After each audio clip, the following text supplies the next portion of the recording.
Hello guys! So nandito naman nga ako ngayon para mag-try ng isang favorite kong cosmetic ngayon, yung O2OO. So ito na nga yung halos laman nitong cosmetic bag ko, puro O2OO. So dahil nga nag-trending dito TikTok yung about issue, about honest review, about sunscreen, ayan. Hindi tayo papatalo dyan kasi meron din ng O2O niyan. So ito yung O2O Long Term Protection Clear Sunscreen. So meron siyang SPF 50A+++.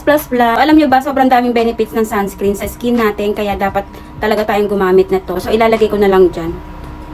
Alam niyo ba, sobrang ganda ng lalagyan niya. Oh, grabe, napakasyala niyang tingnan, diba? Kasi ano siya, parang rose gold ang kulay niya. So sa pagpapahid daw ng sunscreen, dapat dito raw tayo maglalagay. Ganyan. So dalawa daw, ganyan. Dalawa. Tapos ipapahid natin ganyan.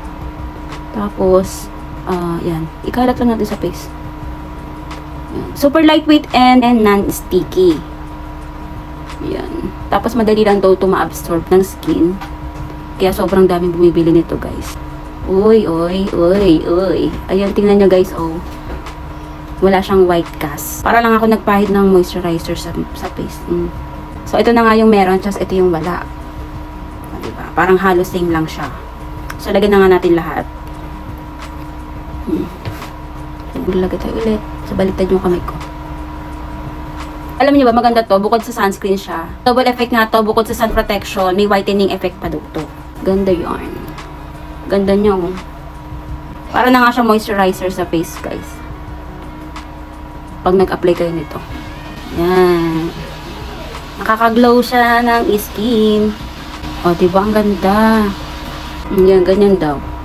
Diba? O.